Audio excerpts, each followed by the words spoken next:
ভ্যাপসা গরম রে বাবা, মনে হচ্ছে জ্বলন্ত উনুনের মধ্যে শুয়ে আছে। দেউর দেউর, এইভাবে ঘুম হয় নাকি? হ্যাঁ,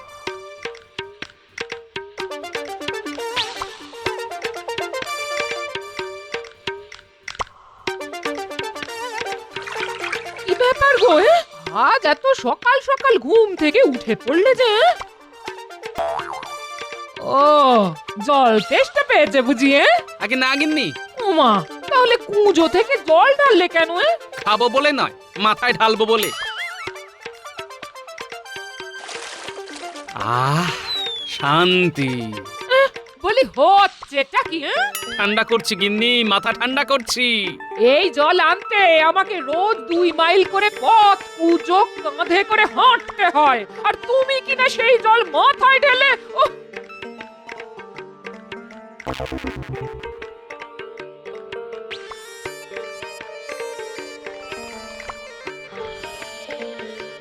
ওহ, আমার হচ্ছে যত জ্বালাতন। দেখো দেখো ঠাকুর, দেখো কেমন মানুষের সঙ্গে আমি সংসার করছি। দেখো নাক ডাকিয়ে ঘুমাচ্ছে। ওহ, যত সব।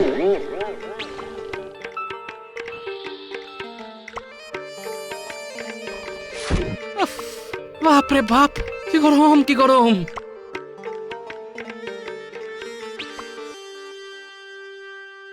জয় মহারাজ কৃষ্ণচন্দ্রের জয়, জয় মহারাজ কৃষ্ণচন্দ্রের জয়।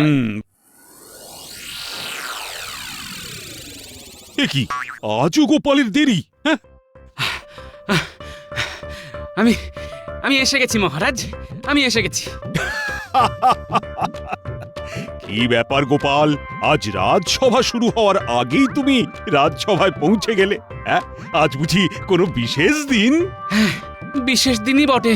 আজ বাইরে যা ভ্যাপসা গরম, এই গরমে বাড়িতে বসে বসে ঘামতে থাকার কোনো মানেই হয় না। তাই রাজসভায় চলে এলাম। এখানে তাও বাতাস করার লোক আছে, ঘাম একটু কম হবে।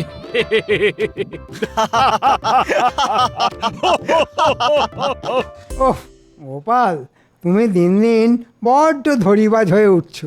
ধরিবাজি ছাড়া কোনো কাজই করতে চাও না তুমি। তাই নাকি? ভালো হাওয়া পাওয়ার জন্য আপনিও যে মহারাজের সঙ্গে একেবারে সেঁটে দাঁড়িয়ে আছেন, তাহলে আপনি আমার জায়গায় এসে বসুন দেখি, আর আমি যাই আপনার জায়গায়। হ্যাঁ, আরে থাক না, এসবের আবার কি দরকার? খাওয়ার মধ্যে একটু হাওয়াই তো খাচ্ছি। দেখেছেন মহারাজ?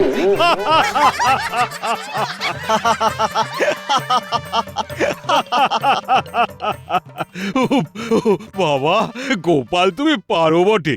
যাই হোক যাই হোক, এবার কাজের কথায় আসি। বেশ কয়েকদিন ধরে একটা বিষয় আমি খুবই চিন্তিত। কি হয়েছে মহারাজ?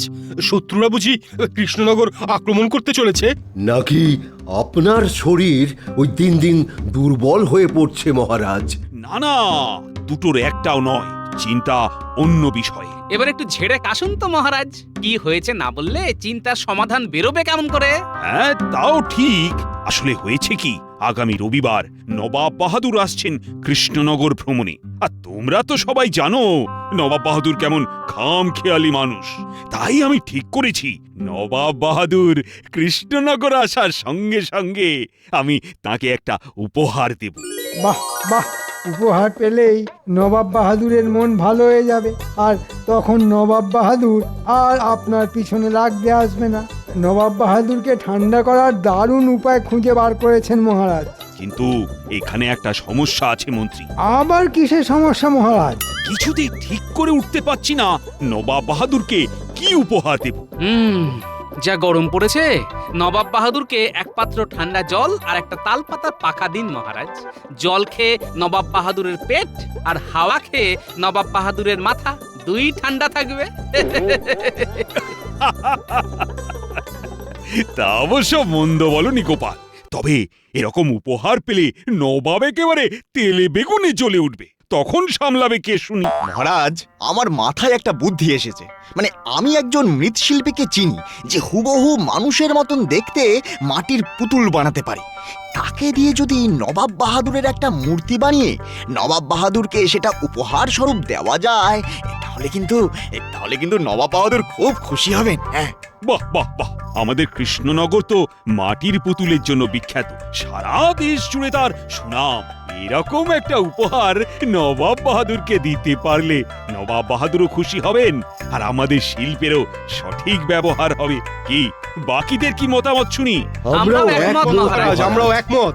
বেশ বেশ, আমত্ত, তুমি আজই সেই মৃৎশিল্পীকে এই রাজবাড়িতে ডেকে নিয়ে এসো। রাজবাড়ির বাগানে নবাবের মূর্তি বানানোর কাজ হবে। হ্যাঁ, আর হাতে আর মোটে 4 দিন সময়। আজকের মতো তাহলে রাজসভা এখানেই শেষ। হ্যাঁ, দাঁড়ান দাঁড়ান মহারাজ। কি হলো গোপাল? হাওয়া খাবো বলে রাজসভায় এলাম, আর আপনি এত তাড়াতাড়ি রাজসভা শেষ করে দিচ্ছেন, এ কেমন বিচার? গোপাল, একবার যখন বলে দিয়েছি রাজসভা আজকের মতন শেষ, তখন শেষ তো করতেই হবে। তুমি বরং আগামীকাল এসো হাওয়া খেতে। সকাও নয়, হাওয়া খাবে।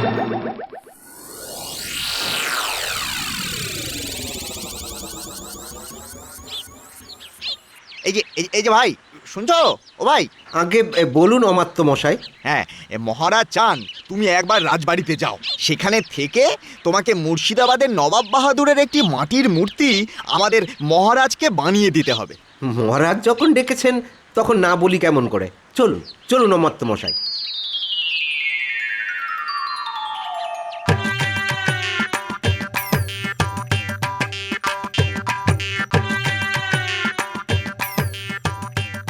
উফ, এই ব্যবসা গরমে আর পারা যাচ্ছে না। এই গরমের চোটে আজ ভালোভাবে ঘুমোতেও পারলাম না। এখন কি যে করি। এইবার একটু শান্তি পেলাম। আমি হলাম গোপাল ভাঁড়, আমার বুদ্ধির তুলনা নেই।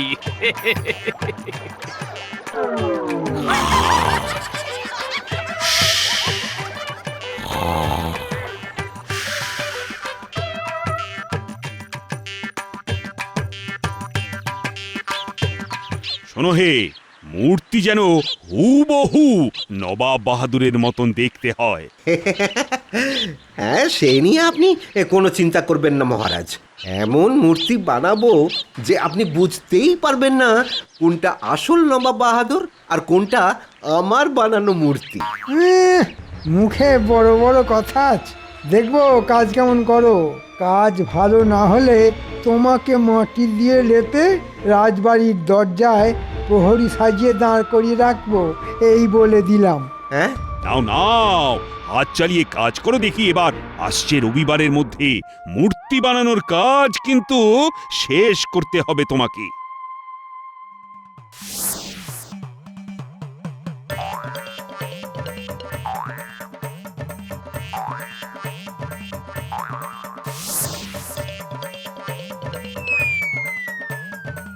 এ কি আশ্চর্য! এটা মূর্তি! সত্যি সত্যি নবাব বাহাদুর দাঁড়িয়ে আছেন। ঠিক বলেছেন মহারাজ, দূর থেকে আমিও মূর্তিটাকে নবাব বাহাদুর ভেবে ভুল করেছিলাম। এই মূর্তিটা উপহার হিসেবে পেলে নবাব বাহাদুর খুব খুশি হবেন। আর তুমি দারুণ কাজ করেছো। তোমার কাজের গুণে তো এই মূর্তি একেবারে জীবন্ত হয়ে উঠেছে। ধন্যবাদ মহারাজ, ধন্যবাদ। তোমার পারিশ্রমিক এবং উপহার।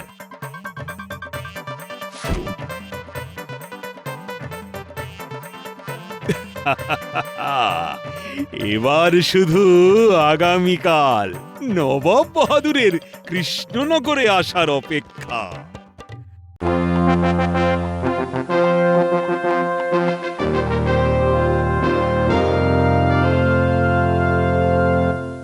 কি ব্যাপার মহারাজ, বেলা হতে চললো, নবাব বাহাদুর এখনো এসে পৌঁছলেন না কেন? আমিও তো সেটাই ভাবছি মন্ত্রী। যতক্ষণ না আমি উপহারটা নবাব বাহাদুরকে দেখাতে পারছি ততক্ষণ যে আমার আর কিছুতেই তর সইছে না। নবাব বাহাদুর যত দেরি করে আসবেন ততই ভালো। এরকম কেন বলছো গোপাল? সোজা হিসেব, যতক্ষণ না নবাব বাহাদুর এসে উপস্থিত হচ্ছেন ততক্ষণ এই রাজসভায় বসে হাওয়া খেতে পারবো। উনি এসে পড়লেই তো সবাইকে রাজবাড়ির বাগানে গিয়ে গরমের মধ্যে ঘামতে হবে। উফ বাবা, গোপালকে নিয়ে যে আর পারা গেল না। একটু হাওয়া খাবে বলে গোপাল আজকাল একেবারে ঠিক সময়ে রাজসভায় চলে আসছে। এই গোপাল, তোমার বাড়িতে পাখা নেই বুঝি? আছে তো, কিন্তু হাওয়া করার লোক নেই। আর আমার আবার নিজের হাত ব্যথা করে হাওয়া খেতে একেবারেই ভালো লাগে না। কি ব্যাপার কৃষ্ণচন্দ্র, রাত সবাই বড্ড হাসাহাসি হচ্ছে দেখছি। এটা রাজসভা না মাছের বাজার জাহাপানা? হ্যাঁ, আসুন আসুন আসুন নবাব বাহাদুর। আর বলবেন না, ওই গোপালের রসিকতা শুনে আমরা একটু হাসাহাসি করছিলাম। আর তাছাড়া হাসি খুশি থাকলে শরীর আর মন দুটোই যে খুব ভালো থাকে। আর আর এইবার আমি আপনার মন ভালো করার জন্য একটা সামান্য চেষ্টা করেছি নবাব বাহাদুর। কি চেষ্টা শুনি কৃষ্ণচন্দ্র?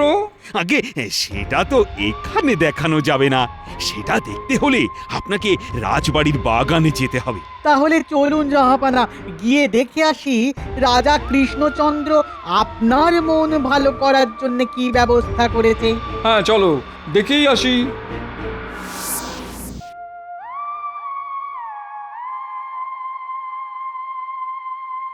হ্যাঁ, এই যে এটাই হলো আপনার মন ভালো করে দেওয়া সেই জিনিস। কি এটা? সেটা জানতে হলে যে আপনাকে এর আবরণ উন্মোচন করতে হবে নবাব বাহাদুর। হায় আল্লাহ, এই যে আমার যমজ ভাই, নাক চোখ মুখ সবই যে আমার মতোই। তবে কৃষ্ণনগরের মাটি দিয়ে তৈরি নবাব বাহাদুরের খাস মূর্তি, একেবারে অবিকল, আপনার মতোই দেখতে। এবার বলুন বলুন নবাব বাহাদুর, আমার উপহার আপনার পছন্দ হয়েছে তো? হয়েছে কৃষ্ণচন্দ্র, হয়েছে, আমি খুব খুশি হয়েছি। এটা কেমন হলো? মূর্তি উপহার পেয়ে দেখছি নবাব বাহাদুর কৃষ্ণনগর দখল করার কথা ভুলেই গেল। বাহ, অনেক খুঁজেও আমার সঙ্গে এই মূর্তিটার কোনো অমিল খুঁজে পেলাম না। কৃষ্ণচন্দ্র, তোমার উপহার আমার দারুণ পছন্দ হয়েছে। না হলে উপায় নেই নবাব বাহাদুর, কৃষ্ণনগরের মাটির কাজ বিখ্যাত, আর এই মূর্তিটা হলো তার প্রমাণ। উফ, বাবা, এখানে বড্ড গরম। চলুন চলুন নবাব বাহাদুর, আমরা রাজবাড়ির ভেতরে যাই। হ্যাঁ হ্যাঁ, চলো চলো কৃষ্ণচন্দ্র, চলো। হায় হায় হায়, আপনি কি করলেন রাজা কৃষ্ণচন্দ্র? আপনি কি না আমাদের নবাব বাহাদুরের আঙুল ভেঙে দিলেন?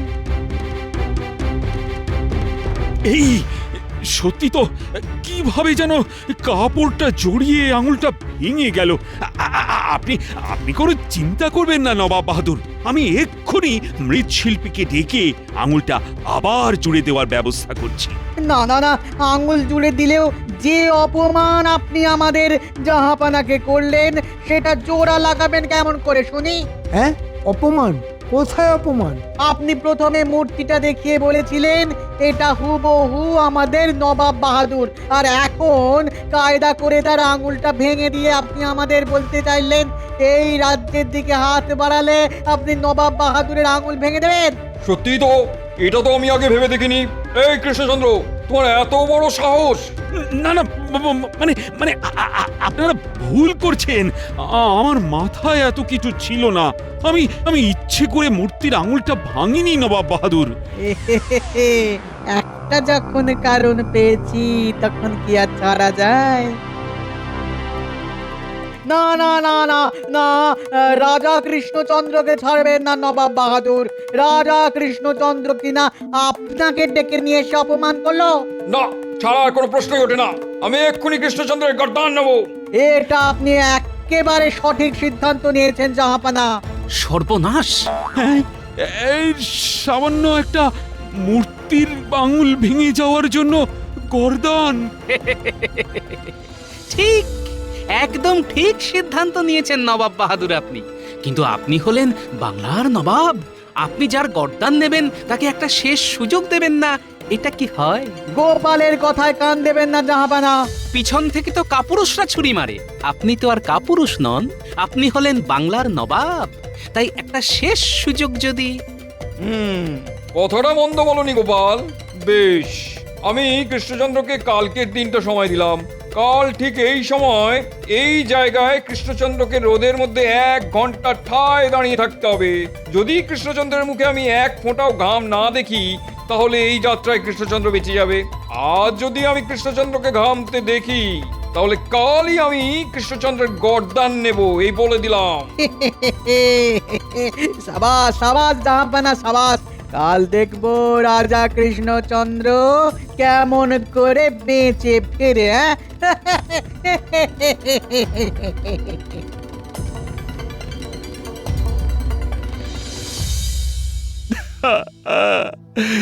হায় রে হায়, কি মুহূর্তে যে নবাব বাহাদুরকে উপহার দেওয়ার কথা আমার মাথায় এলো।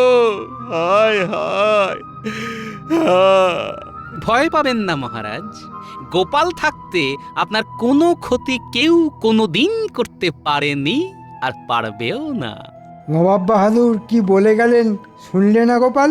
এমন কি কোনো মানুষ আছে যে এই গরমে 1 ঘন্টা রোদে দাঁড়িয়ে থাকার পরও তার ঘাম হবে না? নিশ্চয়ই আছে, শুধু বুদ্ধি খাটিয়ে তাকে খুঁজে বার করতে হবে আমাকে। নবাব বাহাদুরের এই খামখেয়ালির জবাব যে আমাকে দিতেই হবে, আর সেটা দিতে হবে নবাবের মতন করি। এই তো আমার মাথায় একটা বুদ্ধি এসেছে। বলো কি গোপাল, কাল আমাকে বাঁচাতে পারবে তুমি? তা একবার চেষ্টা করে দেখতে পারি মহারাজ। আমার তো তুমি চলো তো আমার সঙ্গে। আর মহারাজ, যদি এই যাত্রায় আমি আপনার প্রাণ রক্ষা করতে পারি, তাহলে তাহলে তুমি যা চাইবে আমি তাই দেব গোপাল। ব্যাস, এটাই তো চাই। চলে এসো আমার তো।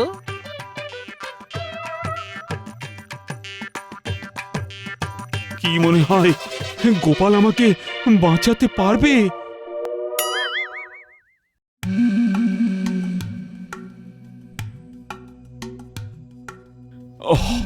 বাবা, গোপালের এখনো দেখা নেই কেন? গোপাল গেল কোথায়? পালিয়েছে মহারাজ। আপনাকে বাঁচানোর কোনো রাস্তা দেখতে না পেয়ে গোপাল পালিয়েছে। হ্যাঁ, তার মানে আজই আমার শেষ দিন। গোপাল আসেনি তো? হয়েছে। আমরা তাহলে সবাই মিলে ওই নবাব বাহাদুরকে বোঝানোর চেষ্টা করব। হ্যাঁ মহারাজ, আমরা সবাই আপনার পাশে আছি। কি ব্যাপার কৃষ্ণচন্দ্র, চলো চলো। দাঁড়ানোর নাম শুনেই কৃষ্ণচন্দ্র ঘামতে শুরু করে দিয়েছে। দেখুন দেখুন দেখুন জাহাপানা, দেখুন। হ্যাঁ, মানে না, মানে চলুন চলুন নবাব বাহাদুর। আমি এসে গেছি। উফ বাবা, বাইরে কি গরম। গোপাল, তুমি আমি ভেবেছিলাম তুমি আর আসবে না। মহারাজ বিপদে পড়েছে আর গোপাল আসবে না, সেটা কি হয়? চলুন মহারাজ, রাজবাড়ির বাগানে চলুন, বাকি কথা সেখানে গিয়েই হবে।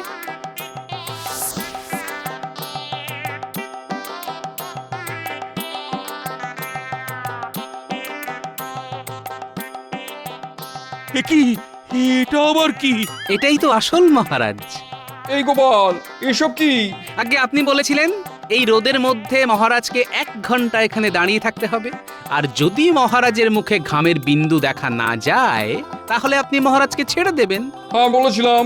তাই তো মহারাজের হয়ে মহারাজের এই মাটির মূর্তিটা এখানে 1 ঘন্টা দাঁড়িয়ে থাকবে। 1 ঘন্টা কেন, রোদের মধ্যে একদিন দাঁড়িয়ে থাকলেও এই মূর্তি ঘামবে না। আমাদের সঙ্গে চালাকি হচ্ছে নাকি? আগে আমার এত বড় সাহস কোথায় যে আমি আপনাদের সঙ্গে চালাকি করব? আপনারা যে পথ দেখিয়েছেন, আমি তো সেই পথে হেঁটেই মহারাজকে বাঁচানোর একটা সমাধান বার করেছি মাত্র। বুঝেছি গোপাল, আগে আমি তোমার গর্দান নেবো, তারপর আমি কৃষ্ণচন্দ্রকে দেখছি। হ্যাঁ, সেরকম তো কথা ছিল না। রাজার বদলে মূর্তি রোদে দাঁড়াবে, সেটাও তো কথা ছিল না গোপাল। কেন, এতে ভুলটা কোথায়? নবাব বাহাদুরের মূর্তির আঙুল ভাঙলে যদি নবাব বাহাদুরকে অপমান করা হয়, তাহলে মহারাজের মূর্তি কেন মহারাজের হয়ে দাঁড়াতে পারবে না জাহাপনা? এই প্রশ্নের কি উত্তর দেবো? সত্যি তো না মানে হ্যাঁ মানে গোপাল ঠিক বলেছে। হ্যাঁ, গোপাল ঠিকই বলছে। আছে নাকি কোনো উত্তর? নবাব বাহাদুর। জাহাপানা, গোপাল তো দেখছি আমাদের জালে আমাদেরই জড়িয়ে দিয়েছে। সব হয়েছে তোমার জন্য উজির। তুমি গোপালের সঙ্গে কোনোদিনই পেরে উঠবে না এটা জেনেও প্রতিবার গোপালের পেছনে লাগতে যাও। কি মানে রাগ করছেন কেন জাহাপানা? দূর, আমি এখানে আর এক মুহূর্ত থাকবো না, আমি চললাম মুর্শিদাবাদ।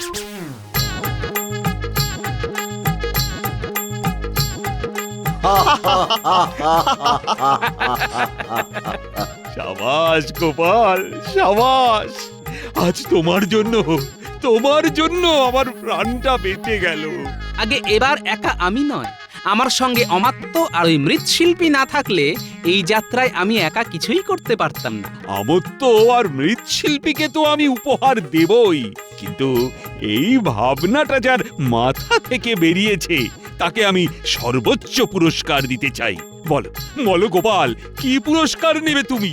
কি নেবে?